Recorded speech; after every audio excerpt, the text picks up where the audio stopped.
बिस्मिल्लाहिर्रहमानिर्रहीम। नाज़रीन अस्सलाम वालेकुम। आप देख रहे हैं न्यूज़ टाइम। तो न्यूज़ टाइम में सबसे पहले पंजाब भर में सैलाब ने तबाही मचा दी। सैलाब से 6 लाख अफराद मुतासर, 15 अमवात, बुनियादी ढांचे को नुकसान, लाखों एकड़ ज़रई अराज़ी तबाह। दरिया सतलज, रावी, चनाब में तबाहकुन सैलाब ने लाखों अफराद को घरों से बेदखल कर दिया। सूबा पंजाब का बड़ा हिस्सा जेर आब आ चुका है। सैलाब से बुनियादी ढांचे को शदीद नुकसान पहुंचा। लाखों एकड़ अजी जमीन बर्बाद हो गई। 3 सरहदी दरिया शदीद बारिशों और भारत की जानिब से डैमों से पानी छोड़ने के बायस मामूली गैर मामूली हद तक भर गए, जो बाद में सरहद पार पाकिस्तान में दाखिल हो रहा है।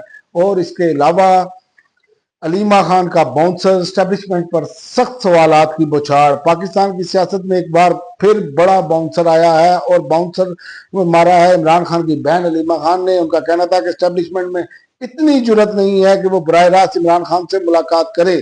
और सवाल यह है कि अलीमा खान ने ये बात क्यों कही, क्योंकि अब सियासी मंजरनामा आगे तब्दील होने जा रहा है।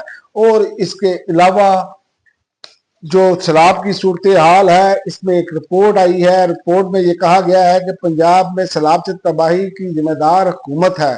कई माह पहले मानसून बारिशों की पेशगी अलर्ट्स जो हैं कि बावजूद सूबाई हुकूमतों की इंतजामिया ने तेजाबजात के खिलाफ कोई कार्रवाई नहीं की। और इसके अलावा सैलाबी सूरत हाल में मजीद मानसून बारिशों के एक और स्पेल की पेशगोई आ गई है।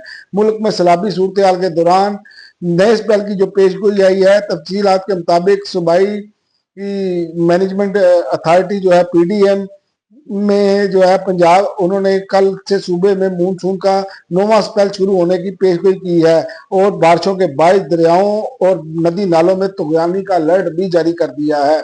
और इसके अलावा ट्रंप इंतजामिया का गैर मुल्की तलबा और सहाफ़ियों के लिए अमेरिका में क़याम की मुद्दत पर सख्त पाबंदियां आयद करने का फैसला।